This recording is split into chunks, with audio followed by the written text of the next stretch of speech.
Hello student, कैसे हैं आप लोग। होप आप लोग बहुत अच्छे होंगे। मैं आपका केमिस्ट्री टीचर मयंक नागपाल आज आप लोगों के साथ डिस्कस करूंगा numerical based on molarity, molality, ppm, parts पर मिलियन और मोल फ्रैक्शंस पर। ठीक है, तो चलिए हम लोग स्टार्ट करते हैं। स्टार्ट करने के लिए मैंने जनरली यहाँ कुछ क्वेश्चंस लिख दिए हैं ताकि हमारा टाइम वेस्ट ना हो। तो हम लोग स्टार्ट करते हैं और ये तीनों ही क्वेश्चन मोलैरिटी बेस्ड हैं, उसके बाद मोलैलिटी बेस्ड होंगे, उसके बाद मोल फ्रैक्शन बेस्ड होंगे और उसके बाद जो बचेंगे वो भी हम लोग डिस्कस करेंगे। तो करीब चलते हैं, करते हैं स्टार्ट। तो चलिए फर्स्ट क्वेश्चन को हम लोग यहाँ देख रहे हैं। फर्स्ट क्या कहता है हमसे क्वेश्चन में, कहता है calculate the mass of sodium acetate. Sodium acetate का मास को कैलकुलेट कीजिए। Required to make 500 ml of 0.375 molar aqueous solution. Molar mass of sodium acetate of sodium, molar mass of sodium acetate दो बार हो गए, इज 82। ठीक है, यानी हमें दिया क्या है, हमसे कहा है इन शॉर्ट इस न्यूमेरिकल में हमसे कहा है कि एक सॉल्यूशन है। ठीक है, ये सॉल्यूशन का जो फाइनल वॉल्यूम है कितना है, सॉल्यूशन का फाइनल वॉल्यूम आपको कितना बनाना है, तो फाइनल वॉल्यूम यानी V जो आपको दिया है वो 500 ml दिया है। ठीक है, 500 ml दिया है। उसके बाद उसने एक वर्ड यूज करा, देखिए ये बड़ा इंपॉर्टेंट बात है कि molar aqueous solution. Molar aqueous solution, देखिए जब भी मोलर की बात करेगा तो इसका मतलब वो कह रहा है मोलर एक्वस का मतलब मोलैरिटी, और अगर वो यही वर्ड कहता मोलल, मोलल एक्वस सॉल्यूशन, तो वो क्या हो जाती, मोलैलिटी, स्मॉल m कहता। अब वो मोलर बोल रहा है तो क्या किसकी बात कर रहा है, कैपिटल M की। यानी उसने मोलैरिटी, हमें इस सॉल्यूशन की जो मोलैरिटी है वो गिवन कर दी 0.375, ये मोलैरिटी हमें गिवन कर दी। और हमसे कहता है mass of sodium acetate. Mass of sodium, देखिए एक्वस सॉल्यूशन क्या है उसने, एक्वस सॉल्यूशन का मतलब सॉल्वेंट यहाँ पर कौन है, एक्वस माने सॉल्वेंट हो गया यहाँ पर वाटर, तो सॉल्यूट कौन है, सोडियम एसीटेट। सॉल्यूट कौन है, सोडियम एसीटेट। तो वो कह रहा है इसका मास फाइंड कर दीजिए। और अभी तक हम मास ऑफ सॉल्यूट को किससे फाइंड, किस सिंबल से रिप्रेजेंट करते हैं, WB से। तो एक्चुअल में वो हमसे WB पूछ रहा है, कब, जब उसने सोडियम एसीटेट का मास हमें दिया हो, कितना, 82। तो सोडियम एसीटेट का मतलब क्या है, मोलर मास ऑफ सॉल्यूट, और जिसको हम किससे रिप्रेजेंट करते हैं, MB से। तो मोलर मास ऑफ सॉल्यूट क्या है यहाँ पे, 82। ठीक है, और हमसे पूछ क्या रहा है, तो हमसे मोलर मास ऑफ सॉल्यूट 82 है, मास ऑफ सॉल्यूट हमसे पूछ रहा है।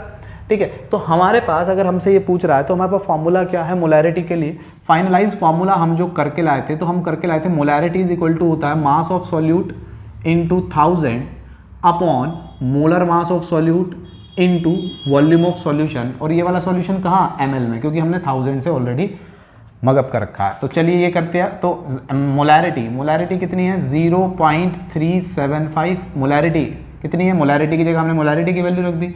WB भी हमें फाइंड करना है तो हमने x मान लिया। ठीक है, into 1000 upon molar mass of solute कितना है, 82। मोलर मास ऑफ सॉल्यूट 82 हो गया, और इनटू वॉल्यूम, वॉल्यूम हमें कितना रखना है, 500 ml। ठीक है, तो 500 ml।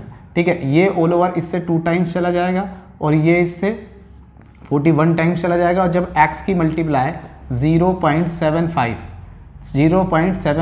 इनटू किससे करनी है, ये 41 किधर जाएगा, ये 41 जाएगा आपका इधर मल्टीप्लाई में। तो ये ऑलमोस्ट जब आप इसकी मल्टीप्लाई करोगे तो आप कर लीजिए 0.375 और 41, 1540, ये ऑलमोस्ट लगभग 15.38 के आसपास जाएगा। तो ये x क्या आ गई, 15.38 ग्राम। ठीक है, तो इस तरीके से हमारा पहला क्वेश्चन कंप्लीट हो जाता है। क्लियर हो जाती है बात। हमसे सॉल्यूट का मास पूछा था, मोलर मास गिवन था, मोलैरिटी गिवन थी, सॉल्यूशन का वॉल्यूम भी गिवन था। हमने फॉर्मूले में सारी वैल्यूज पुट करी और आंसर हमारा आ गया। चलिए आप देख लीजिए इसको। अब फिर नेक्स्ट न्यूमेरिकल को हम लोग डिस्कस करते हैं। होप आपने देख लिया होगा। चलिए नेक्स्ट क्वेश्चन देखते हैं। नेक्स्ट क्वेश्चन हमारा क्या कहता है, वो हमसे कह रहा है, नेक्स्ट क्वेश्चन में हमसे पूछ रहा है नेक्स्ट क्वेश्चन में कि calculate the concentration of nitric acid. देखिए वो जब कॉन्सेंट्रेशन की बात करता है तो कॉन्सेंट्रेशन तो मास परसेंटेज भी होती है, कॉन्सेंट्रेशन तो मोल फ्रैक्शन भी होता है, कॉन्सेंट्रेशन तो मोलैरिटी भी होता है, कॉन्सेंट्रेशन तो मोलैलिटी भी होता है, कॉन्सेंट्रेशन तो पीपीएम भी पढ़ा है हमने। तो कौन सी कॉन्सेंट्रेशन की बात कर रहा है, आगे वो हमको कुछ ना कुछ हिंट देगा। तो calculate the concentration of nitric acid in moles per litre. Moles per litre किसकी यूनिट होती है, किसकी यूनिट होती है मोल्स पर लीटर, मोलैरिटी की। क्योंकि मोलैरिटी का फॉर्मूला हमारे पास क्या होता है, मोलैरिटी इज इक्वल टू होता है moles over volume in litre. तो मोल्स की यूनिट मोल्स होती है और वॉल्यूम की यूनिट लीटर होगी तो मोल्स पर लीटर, यानी वो इन शॉर्ट वर्ड मोलैरिटी, वो ये नहीं कह रहा कैलकुलेट द मोलैरिटी, वो मोलैरिटी ना कह के इनडायरेक्ट फॉर्म में हमसे कह रहा है कि कॉन्सेंट्रेशन फाइंड करो किसमें, मोल्स पर लीटर में, यानी इन शॉर्ट वो हमसे इनडायरेक्ट वे में मोलैरिटी ही कह रहा है। ठीक है, तो हमसे क्या पूछ रहा है, मोलैरिटी पूछ रहा है। तो हमने इसके आगे लगा दिया क्वेश्चन मार्क। किसकी पूछ रहा है, तो HNO3 की, HNO3 की मोलैरिटी हमसे पूछी जा रही है। ठीक है, in a sample which has a density, उस लिक्विड सॉल्यूशन, जिस सॉल्यूशन की ये मोलैरिटी हमसे पूछ रहा है, जिस सॉल्यूशन की मोलैरिटी हमसे पूछ रहा है, इस पूरे सॉल्यूशन की डेंसिटी कितनी है, 1.41 ग्राम पर ml, ये इसकी डेंसिटी है। ठीक है, and the mass percentage of nitric acid, mass percentage of HNO3, nitric acid क्या होता है, HNO3 69% है। ठीक है, ये हमें डाटा दिया है। तो हमने मास परसेंटेज सीखा है, हमने वहाँ सीखा था अपनी प्रीवियस वीडियो में, मैंने वहाँ कवर किया है, अगर आपने वो नहीं देखी तो प्लीज़ वहाँ जाके देख लीजिए। मास परसेंटेज इसका मतलब क्या होता है, इसका मतलब है 69 ग्राम HNO3 इन 100 ग्राम सॉल्यूशन। ये कहाँ से कवर किया हमने, मास परसेंटेज जब हमने कवर किया था वेट बाय वेट के हिसाब से। तो इसका मतलब क्या है, 69 ग्राम HNO3 है 100 ग्राम सॉल्यूशन के अंदर। तो 69 ग्राम HNO3 का मतलब क्या है, ये क्या है, मास ऑफ सॉल्यूट, यानी WB हमारे पास कितना आ गया, 69 ग्राम।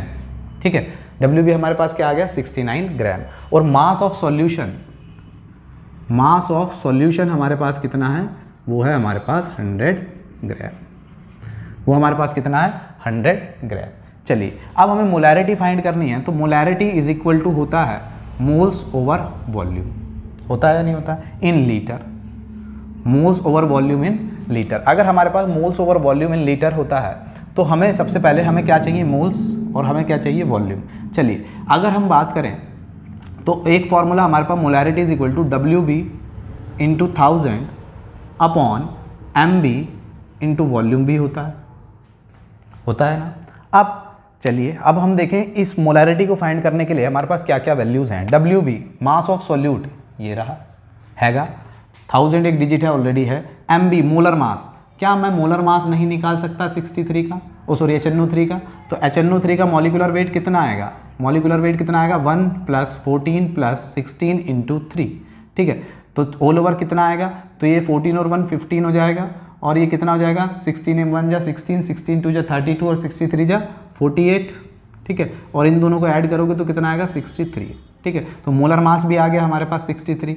वॉल्यूम नहीं है, अगर वॉल्यूम मिल जाए तो मोलैरिटी फाइंड हो जाएगी। अब हम कहाँ से निकाले वॉल्यूम, तो वॉल्यूम के लिए हमारे पास एक टर्म बचा, दैट इज डेंसिटी, क्योंकि ये सॉल्यूशन की डेंसिटी है और हमें पता है डेंसिटी इज इक्वल टू होता है मास ओवर वॉल्यूम, होता है या नहीं होता है, डेंसिटी इज इक्वल टू क्या होता है, मास ओवर वॉल्यूम। अब डेंसिटी कितनी दी है हमें, तो डेंसिटी दी है 1.41। मास, सॉल्यूशन का मास कितना है हमारे पास 100 ग्राम, तो हमने यहाँ 100 पुट कर दिया अपॉन वॉल्यूम। अब मुझे वॉल्यूम फाइंड करना है तो मैं वॉल्यूम को ले जाऊँ यहाँ और 100 को इधर ले आऊँ, तो ये क्या हो जाएगा, volume is equal to 100 upon 1.41 हो जाएगा या नहीं हो जाएगा, क्लियर है ये बात। तो यहाँ से हमारे पास क्या आ गया, वॉल्यूम आ गया। एक बार दोबारा देखते हैं, हमसे मोलैरिटी पूछा गया था, मास परसेंटेज ऑफ HNO3 69% दिया था। मास परसेंटेज ऑफ HNO3 69% का मतलब है 69 ग्राम HNO3 इन 100 ग्राम सॉल्यूशन, यानी ये सॉल्यूट का मास हो गया और ये सॉल्यूशन का मास हो गया। हमें सॉल्यूट का मास मिल गया 63 और सॉल्यूशन का मास मिल गया 100 ग्राम। सॉल्यूट का मोलर मास हमने अपने आप फाइंड कर लिया और हमने फॉर्मूला पुट कर दिया। तो WB हमारे पास ये रहा, MB हमारे पास ये रहा, वॉल्यूम नहीं था, volume is equal to density is equal to mass over volume, और वॉल्यूम इधर गया तो मास ओवर डेंसिटी, यानी 1000 अपॉन 1.41। अब 1 को 1.41 से आप डिवाइड करोगे तो ऑलमोस्ट 14, ये ऑलमोस्ट 7 टाइम्स, पॉइंट लगा हुआ 0.9 समथिंग आएगा। ठीक है, सपोज करते हैं 17.92 के आसपास ये हमारे पास आने वाला है वॉल्यूम। तो ये आ गया हमारे पास वॉल्यूम। अब हमारे पास सारा डाटा आ गया, अब हम पुट कर सकते हैं इसके अंदर। अब इस डाटा में पुट करूं तो WB का अमाउंट कितना रखूं, WB हमारे पास कितना है 69 इंटू 1000 अपॉन मोलर मास कितना है हमारे पास, मोलर मास हमारे पास है 63 और वॉल्यूम कितना है हमारे पास 17.92 के आसपास हमारा वॉल्यूम आएगा। तो क्या है, ये सारा डाटा हम क्या करेंगे, इसको मल्टीप्लाई डिवाइड सब इसको सॉल्व करेंगे और सॉल्व करने के बाद जो भी कुछ आंसर आएगा वो हमारा फाइनल आंसर होगा। तो चलिए देखते हैं आंसर कितना आएगा हमारे पास। इसकी ये 63 है, 69 से डिवाइड करोगे तो सीधा पहले तो जाएगा 1 टाइम्स, फिर पॉइंट लगाना पड़ेगा, फिर आप 0 भी लगाओगे, फिर ऑलमोस्ट ये जाएगा आपका 95। ठीक है, तो ये आ जाएगा आपका 1.095 इंटू 1000 अपॉन 70.92। और जब आप इसकी कैलकुलेशन करोगे तो ये ऑल ओवर आएगा 15.44 m या मोल्स पर लीटर। ठीक है, तो इस तरीके से बस कैलकुलेशन करनी है आगे, तो ये हमारा सेकंड न्यूमेरिकल हो जाता है। एक बार दोबारा बता देता हूँ, हमें मास दिया था परसेंटेज में, हमने यहाँ से 69 ग्राम HNO3 100 ग्राम सॉल्यूशन में फाइंड कर लिया, मास ऑफ सॉल्यूट मिल गया, मोलर मास हमने अपने आप निकाल लिया। ठीक है, वॉल्यूम चाहिए था, वॉल्यूम मास ओवर डेंसिटी से वॉल्यूम हमने यहाँ से निकाल लिया। जब वॉल्यूम भी मिल गया, वॉल्यूम ये रहा, मास ये रहा, मोलर मास ये रहा, ये सारा डाटा फॉर्मूले में पुट कर दिया और इसको सॉल्व कर लिया 15.44 m या मोल पर लीटर। तो इस तरीके से ये सेकेंड न्यूमेरिकल भी हमारा कंप्लीट हो जाता है। थर्ड न्यूमेरिकल की ओर बढ़ेंगे, देख लीजिए इसको। चलिए, होप आपने थर्ड न्यूमेरिकल देख लिया, सेकंड देख लिया होगा। अब हम लोग डिस्कस करेंगे थर्ड।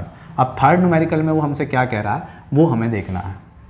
चलिए, थर्ड न्यूमेरिकल में हमसे कहता है what is the concentration of sugar.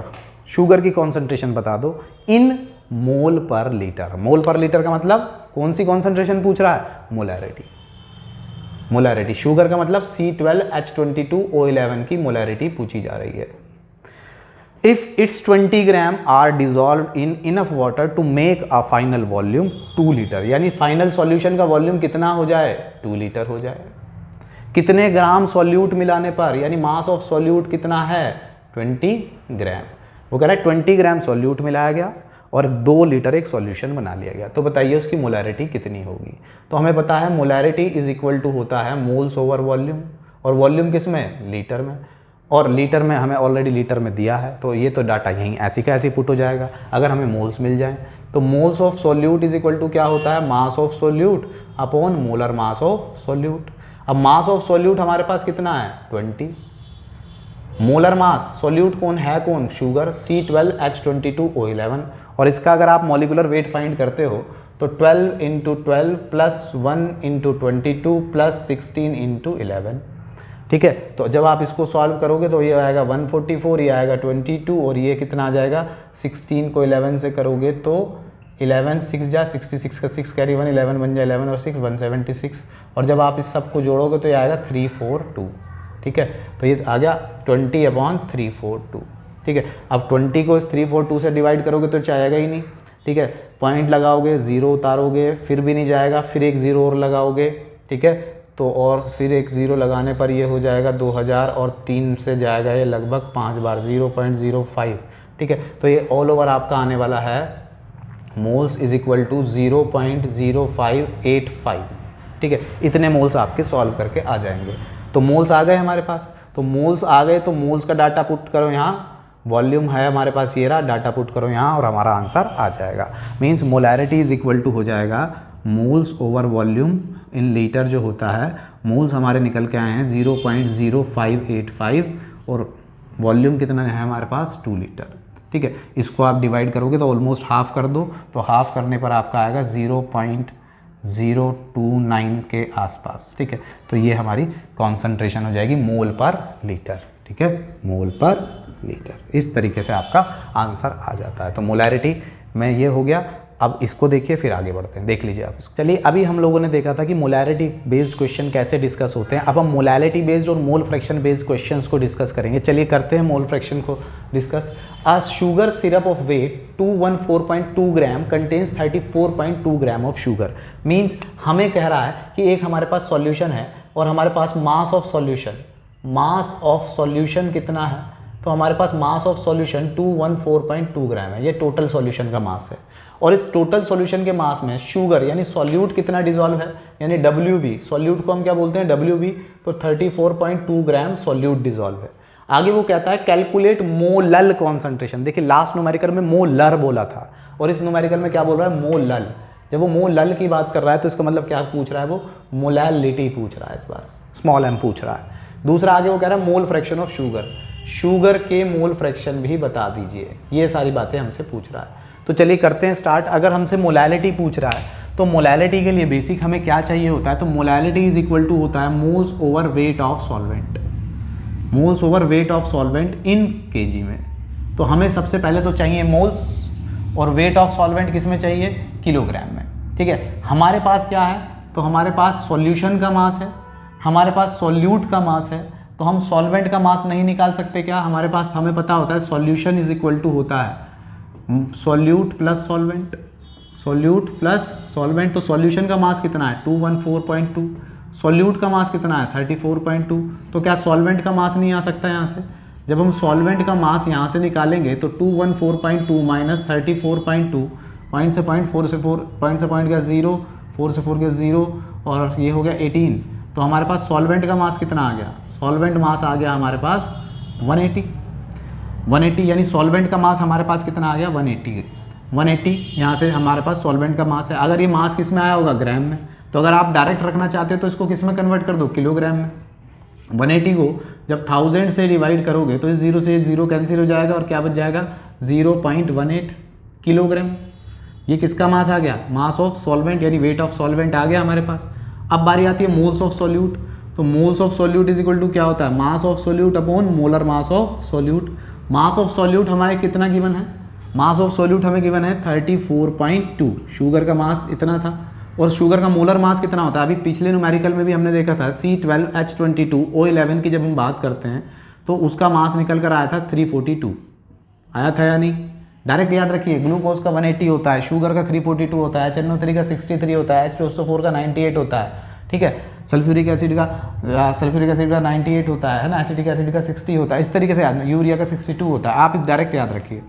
तो कितना 342, यानी ये पॉइंट हटाओगे, एक 0 बढ़ जाएगा, ये इससे कट जाएगा, और क्या हो जाएगा 1/10 मीन्स 0.1, मीन्स मोल्स आ गए, वेट ऑफ सॉल्वेंट भी आ गया। तो डाटा पुट कर दीजिए, molality is equal two moles upon weight of solvent in KG में हमने कर ही लिया था। तो 1.1 अपॉन 0.18 को अगर हम जो डिवाइड करेंगे, डिवाइड करके जो भी हमारी वैल्यू आएगी वो हमारा क्या होगा, आंसर होगा। आप कर सकते हो, अगर इसे कैलकुलेशन करनी है तो आप कैलकुलेशन कर लीजिए, अदरवाइज कैलकुलेशन में टाइम वेस्ट ना करें तो ज़्यादा बेटर होगा। 0 से 0 कैंसिल हो जाएगा, ऑल ओवर बचेगा क्या 10/18 बचेगा, और 10/18 को जब आप 2 से काटोगे तो ये 5 टाइम्स, और 2 से काटोगे तो ये 9 टाइम्स। 5 को 9 से डिवाइड कर लो, 9 पॉइंट लगाओगे 0, 5 9 5 जा 45 हो जाएगा। ठीक है, 5 बचेगा, पॉइंट लगा हुआ है, 0 उतारोगे, फिर 9 5 से 45, तो ऑलमोस्ट 0.555 आता रहेगा, अप्रॉक्स में क्या आ जाएगा 0.56। तो ये हो गया हमारा मोल पर केजी। इस तरीके से हमारा आंसर यहाँ फाइंड हो जाएगा। देख लीजिए आप इसको। इन शॉर्ट, हमें सॉल्यूशन का मास दिया था, सॉल्यूट का मास दिया था, तो हमने सॉल्वेंट का मास निकाल लिया। सॉल्वेंट का मास हमारा ग्राम में आया था, हमने तो किलोग्राम में कन्वर्ट कर लिया। हमें वेट ऑफ सॉल्वेंट तो यहाँ से मिल गया। मोल्स चाहिए थे, तो मोल्स मास अपॉन मोलर मास होता है, मास हमें दिया है सॉल्यूट का मोलिकुलर वेट कितना था 342, और कैलकुलेशन करा तो हमारे मोल्स भी आ गए। मोल्स हमने यहाँ पुट कर दिए, मास हमने यहाँ पुट कर दिया, और आंसर आ गया। तो देख लीजिए आप इसको एक बार। चलिए, अगर आपने ये देख लिया तो अब हम आगे बढ़ते हैं। अब नेक्स्ट क्वेश्चन करते हैं। नेक्स्ट क्वेश्चन में हमसे क्या कह रहा है, ठीक है, नेक्स्ट क्वेश्चन डिस्कस करते हैं, क्या कहेगा वो हमसे। चलिए, नेक्स्ट क्वेश्चन में कहता है solution of ethanol in water, यानी एक सॉल्यूशन है जिसके अंदर सॉल्वेंट कौन है, सॉल्वेंट है वाटर, और इथेनॉल कौन है, इथेनॉल है यहाँ पर सॉल्यूट। इथेनॉल का मतलब C2H5OH यहाँ पर क्या है, सॉल्यूट है।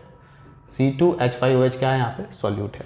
हमसे कहता है how many gram of ethanol, gram of ethanol, mass of, यानी ग्राम ऑफ इथेनॉल का मतलब मास ऑफ इथेनॉल, यानी WB सॉल्यूट का मास पूछ रहा है।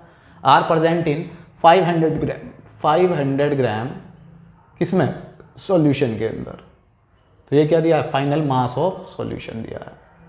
मास ऑफ सॉल्यूशन यानी 500 ग्राम सॉल्यूशन के अंदर, 500 ग्राम सॉल्यूशन के अंदर कितना सॉल्यूट डिसॉल्व होगा। ठीक है, जब उस सॉल्यूशन की इन वाटर में कॉन्सेंट्रेशन कितनी है 1.6 मोलल, फिर मोलल वर्ड यूज किया है। तो मोलल वर्ड का मतलब क्या होगा बच्चों, मोलैलिटी। उसने मोलैलिटी हमें दे दी, यानी मोलैलिटी की वैल्यू कितनी है 1.6। अब 1.6 मोलैलिटी होता क्या है, मोलैलिटी आपको पता है, मैं इधर आ जाता हूँ। मोलैलिटी होता क्या है, मोलैलिटी होता है मोल्स ओवर वॉल्यूम, होता है या नहीं। और इस मोलैलिटी की वैल्यू क्या है 1.6, तो इसका मतलब क्या है, मैं क्या एक्सप्लेन कर सकता हूँ कि 1.6 moles are dissolved in 1 kg of solvent, यही तो मतलब है इसका। यानी अगर मैं मोल्स को रख दूं 1.6, moles over weight of solvent होता है, तो वेट ऑफ सॉल्वेंट को रख दूँ 1 तो क्या आएगा 1.6, तभी तो 1.6 आएगा। तो इसका मतलब क्या है 1.6 मोल डिजॉल्व है किसके अंदर, 1 किलोग्राम सॉल्वेंट के अंदर। ठीक है, तो इतने मोल्स तो हमारे पास कितने आ गए, यहाँ से मोल्स आ गए हमारे पास 1.6, और मास ऑफ सॉल्वेंट हमारे पास क्या आ गया, मास ऑफ सॉल्वेंट हमारे पास कितना है 1 kg, या मैं कहूँ कि 1000 ग्राम। ठीक है, WB मुझे फाइंड करना है, मास ऑफ सॉल्यूट। अब मास ऑफ सॉल्यूट कैसे फाइंड करूंगा, तो moles of solute is equal to क्या होता है, mass of solute upon molar mass of solute होता है यानी। तो मोल्स हमारे पास कितने हैं, तो मोल्स हमारे पास हैं 1.6, मास हमें फाइंड करना है। मोलर मास सॉल्यूट का मोलर मास, सॉल्यूट कौन है ethanol C2H5OH, C2 12 × 2 plus hydrogen का 1 × 5 प्लस ऑक्सीजन का 16 प्लस 1। ठीक है, तो जब ऑल ओवर करेंगे तो कितना आएगा, 12 और 2 जा 24 प्लस 5 प्लस 17, 7 और 5 कितना होता है, 7 और 5 12 होता है, 12 और 4 16 का होता है 6, कैरी 1। ठीक है, 1 और 2 3 और 1 4, कितना आया 46। C2H5OH का मॉलिक्यूलर वेट कितना आया 46, तो मैं यहाँ क्या रख दूँ 46। तो यहाँ WB क्या है, यहाँ WB अगर ये 46 को मैं यहाँ पुट करूँ तो क्या हम इस WB को नहीं फाइंड कर सकते, क्या हम इस WB को नहीं फाइंड कर सकते, तो WB क्या होगा इज इक्वल टू 1.6 × 46, कर लो मल्टीप्लाई। 46 की 16 में करोगे तो कितना आएगा, 16 6 जा होता है 96 का 6 कैरी 9, 16 4 जा 64 और 9 कितना होता है 9 और 4 13 का 3 कैरी 1 7, यानी आ गया 73.6। तो आपके पास मास ऑफ 73.6 आ गया, आया या नहीं। तो हमें यही पूछ रहा था मास of solute, mass of solute 73.6 ग्राम आ गया। कितने ग्राम में, 1000 ग्राम में, 1000 ग्राम में आया। 73.6 ग्राम नहीं, ये सॉल्वेंट है। ठीक है, और हमसे क्या पूछा उसने, सॉल्यूशन 500 ग्राम में बताओ। ये तो मोलैलिटी वेट किस में आया 1000 ग्राम में, ये यानी सॉल्वेंट जब हमारे पास 1000 ग्राम है तो सॉल्यूट इतना होगा। लेकिन वो कह रहा है जब सॉल्यूशन हमारे पास 500 ग्राम हो, पूरा सॉल्यूशन 500 ग्राम हो, तब क्या होगा। तो देखो इसका मतलब क्या है, हमारे पास सॉल्यूशन कितना हो गया, सॉल्वेंट का अमाउंट तो ये रहा 1000 ग्राम, सॉल्यूट का अमाउंट ये रहा, तो इन दोनों को मिला दूँ तो क्या हो जाएगा, सॉल्यूशन बन जाएगा। और इन दोनों को ऐड करें तो कितना आ जाएगा 1073.6। तो मैं लिख सकता हूँ कि 1073.6 ग्राम सॉल्यूशन कंटेन्स क्या है हमारे पास सॉल्यूट, इथेनॉल। कितना इथेनॉल कंटेन करता है 73.6 ग्राम। ये टोटल सॉल्यूशन में सॉल्यूट कितना है 73.6 ग्राम, तो हमने ये लिख दिया टोटल इतना ग्राम सॉल्यूशन इतने ग्राम इथेनॉल को कंटेन करता है या नहीं करता। 1 ग्राम कितने को करेगा, 1 gram solution will contain ethanol is equal to 73.6 upon 1073.6। और हमें कितने ग्राम सॉल्यूशन के अंदर फाइंड करना है 500 ग्राम के अंदर, तो क्या लिखेंगे 500 gram solution will contain 73.6 upon 1073.6 into 500। तो 500 ग्राम में हमारे पास क्या आ जाएगा, मास आ जाएगा। अब हम 500 ग्राम में मास निकाल लो आप, इसकी कैलकुलेशन करके जो भी आंसर आएगा that will be the answer. ठीक है, वो हमारा क्या होगा, आंसर होगा। मैं यहाँ कैलकुलेशन नहीं कर रहा हूँ, उसका रीज़न है थोड़ा टाइम बच जाएगा। ठीक है, तो आप ऑल ओवर देख लीजिए। दोबारा समझा देता हूँ क्या है, थोड़ा होच पोच हो जाता है यहाँ पे, सारा कुछ बोर्ड में जगह कम है। इथेनॉल और सॉल्वेंट हमारा पानी था, सॉल्यूट हमारा इथेनॉल था। ठीक है, मास हमसे पूछा था सॉल्यूशन का, हमसे कहा था 500 ग्राम अगर हमारे पास सॉल्यूशन हो, 500 ग्राम सॉल्यूशन हो तो बताइए उसके अंदर इथेनॉल कितना होगा, हमें नहीं पता। और हमें मोलैलिटी दी हुई थी 1.6। तो मोलैलिटी का मतलब होता है, इसका मतलब था 1.6 मोल डिजॉल्व है 1 किलोग्राम सॉल्वेंट के अंदर। जब 1 किलोग्राम सॉल्वेंट यानी मास ऑफ सॉल्वेंट हमें मिल गया, मोल्स हमें यहाँ से मिल गए, तो हमने मोलर मास ऑफ सॉल्यूट निकाल लिया। मोल्स 1.6, मास हमें निकालना था, मोलर मास हमने 46 फाइंड किया और हमने मास निकाल लिया। कितना आया 73.6। ये 73.6 मास, ये जो अल्कोहल है कितने में डिजॉल्व है 1 किलो में, यानी सॉल्वेंट का मास कितना है 1000 ग्राम और सॉल्यूट का मास है 73.6 ग्राम। तो सॉल्यूशन कितना बन गया 1073.6 ग्राम, यानी इतने ग्राम सॉल्यूशन के अंदर इतने ग्राम इथेनॉल है, एक के अंदर केवल इतना होगा और 500 ग्राम में कितना होगा, इनटू कर दो, आंसर आपका आ जाएगा। देख लीजिए आप इसको एक बार। ठीक है, आंसर आपका इजीली फाइंड हो जाएगा। ऑलमोस्ट आपका आंसर 34 के आसपास आएगा, वैसे देख लीजिए आप। ठीक है, तो इस तरीके से ये हो जाता है। चलिए नेक्स्ट क्वेश्चन देख लेते हैं। नेक्स्ट क्वेश्चन में क्या कहता है, ठीक है। नेक्स्ट क्वेश्चन में आपका जो आंसर आएगा वो 34 पॉइंट समथिंग ही आएगा, होप सो, इस वाले सेकंड वाले का आंसर। नेक्स्ट क्वेश्चन देख लेते हैं।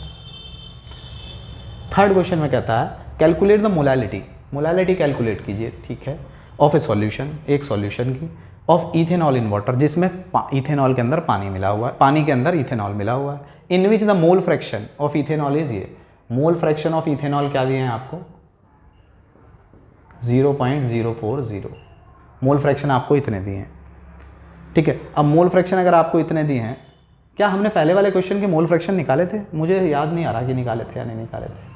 अगर मोल फ्रैक्शन नहीं निकाले थे तो आप निकाल लेना, मुझे ध्यान नहीं है। अगर मोल फ्रैक्शन की बात करें तो मोल फ्रैक्शन क्या होता है, मोल्स फ्रैक्शन ऑफ किसके पूछ रहा है, शुगर के, तो क्या रखोगे आप, moles of sugar upon moles of sugar plus moles of solvent, कौन होगा यहाँ पर, पानी होगा, सीधी सी बात है, मोल्स ऑफ वाटर, ठीक है। मास ऑफ वाटर कितना था यहाँ पर, तो 180 था, और मोलर मास कितना आता है वाटर का, 80, तो यहाँ आ जाएगा 10, मुझे ध्यान नहीं आ रहा कि करे थे नहीं करे थे, और इसके मोल्स कितने आए थे 0.1, तो आप कर लो 0.1 अपॉन 0.1 प्लस 10, ठीक है। अब मुझे याद आ गया 2.1, शायद हमने नहीं करा था, 10.1, इसको सॉल्व कर लेना, मोल्स ऑफ आ जाएंगे, ठीक है। शायद नहीं करे थे इसलिए बता रहा हूँ कि यहाँ कर लीजिए, कोई हार्ड काम नहीं है। तो मोल फ्रैक्शन ऑफ सॉल्यूट, केवल इस पूरे सॉल्यूशन के अंदर हमें क्या दिया है, मोल फ्रैक्शन ऑफ सॉल्यूट दिया है और मोलैलिटी पूछी है, कुछ और दिया ही नहीं है। तो अब देखिए मोल फ्रैक्शन ऑफ सॉल्यूट कितनी छोटी क्वांटिटी है, 0.040। तो हमें क्या समझ के चलना है, हम एज्यूम करके चलेंगे, let we consider that the total solution कितना होगा हमारे पास, ये हमें मान के चलना है 1 लीटर, 1 लीटर सॉल्यूशन होगा हमारे पास, कितना है, 1 लीटर सॉल्यूशन। और आप खुद कंपेयर कीजिए, अगर हमने 1 लीटर सॉल्यूशन है तो 1 लीटर सॉल्यूशन के अंदर इतने से मोल्स हैं, तो इसका मतलब ऑलमोस्ट क्या है, सारा सॉल्वेंट ही है। तो सॉल्वेंट क्या होगा, सॉल्वेंट भी हमारा लगभग 1000 के आसपास ही होगा। भाई अगर आप 1000 में से 0.04 घटा भी दोगे तो 1000 वैल्यू पर कोई इफेक्ट पड़ेगा, अप्रॉक्स में तो फिर भी वो 1000 ही रहनी है। तो यहाँ सॉल्यूशन का वहाँ जो 1 लीटर है, यहाँ सॉल्वेंट भी 1 लीटर ही कंसिडर होगा। बस अब आपका हो गया। अब क्या होता है, मोल फ्रैक्शन ऑफ शुगर क्या था, alcohol, mole fraction of alcohol is equal to क्या होगा, moles of alcohol upon moles of alcohol plus moles of water, होगा या नहीं होगा। इसको चलो एन ना लिख के इसको तो लिख दिया, एन किसके, शुगर, अल्कोहल के मोल्स तो एन है, और वाटर के मोल्स को हमने कैपिटल एन कह दिया, ठीक है। और हमें मोल फ्रैक्शन कितना दिया है, 0.040। मोल फ्रैक्शन ऑफ शुगर में moles of sugar upon moles of sugar plus ये क्या है, मोल्स ऑफ वाटर। और मैंने कहा जब सॉल्यूशन 1 लीटर है तो सॉल्वेंट भी ऑलमोस्ट 1 लीटर होगा, क्योंकि मोल फ्रैक्शन बहुत कम है, ठीक है। सॉल्वेंट भी 1 लीटर होगा, तो अगर हम सॉल्वेंट का अमाउंट हमारे पास, अगर हमें सॉल्वेंट के मोल्स निकालने हो यानी पानी के मोल्स निकालने हो, तो क्या होगा, मास ऑफ वाटर यानी 1000 और मोलर मास 18, इसको डिवाइड करेंगे तो कितना आएगा, 55.55, ठीक है। तो हमने यहाँ रख दिया 55.55। अब आप इसको इसमें इधर ले जाओ तो ये मल्टीप्लाई हो जाएगा, तो ये क्या हो जाएगा, 0.040 n प्लस 55.55 की मल्टीप्लाई आप क्या करोगे, 4 से, तो 4 पंजे 20 की 0 हाथ से लगा दो, 4 पंजे 20 और 2 22 का 2 हाथ से लगा दो, 4 पंजे 20 और 2 22 का 2 हाथ से लगा दो, ठीक है। 2 2 2 2 आ गया, ठीक है। कितने जीरो आगे बढ़ेंगे तो ये ऑलमोस्ट आ जाएगा 0.123 और 1 2, ठीक है। तो कितना आएगा 2.22, ठीक है, 2.22 आ जाएगा। इसकी मल्टीप्लाई इधर कर देंगे, ठीक है, यानी ये डाटा जब इधर गया तो n की मल्टीप्लाई इसमें हो गई, जब इसकी इसमें मल्टीप्लाई हो तो 2.22 इज इक्वल टू n, ठीक है। अब n क्या होगा, ये इधर चला जाएगा, यानी 2.22 is equal to n minus 0.040 n, ठीक है। ये कितना n है, 1n। जब 1n में से आप क्या घटाओगे, 0.040 n घटाओगे तो क्या आएगा, 1.00 में से अगर आप 0.040 घटा भी देते हो तो 0, और यहाँ क्या हो जाएगा, 10 में से 4 गए 6, ठीक है, और 9 यहाँ कितना बचा, 9, ठीक है। तो हो जाएगा, यानी यहाँ हमारा बचेगा 2.22 इज इक्वल टू 0.960, मानो या मत मानो, लिखो n, ये आ जाएगा। और n इज इक्वल टू आपके पास हो जाएगा 2.22 अपॉन 0.960। इसको आप डिवाइड कर लेंगे, इसको आप डिवाइड करेंगे तो आपका आंसर आएगा ऑलमोस्ट 2.31, ठीक है। तो ये क्या आ गए, हमारे मोल्स आ गए सॉल्यूट के, 2.31 और हमने सॉल्यूट के मोल्स तो कितने आ गए हमारे पास 2.31 और सॉल्वेंट कितना माना है 1 kg। तो क्या है, यही है मोलैलिटी, क्योंकि इतने moles are dissolved in 1 kg of solvent, ये हमने कंसीडर करके चला था। तो जब मोल्स आ गए और इतने मोल्स किस में निकाले हैं 1 किलोग्राम में, तो 1 किलोग्राम का मतलब क्या है कि इतने मोल्स आर डिजॉल्व्ड इन 1000 ग्राम और kilogram, that is the molarity of this alcohol. ठीक है, इस तरीके से न्यूमेरिकल कंप्लीट हो जाते हैं। प्रैक्टिस के लिए आपको क्वेश्चंस दिए गए हैं डिस्क्रिप्शन बॉक्स में, आप सॉल्व कीजिए और उसके बाद डिस्कस करेंगे। मिलता हूं आपसे नेक्स्ट वीडियो में। Thank you very much.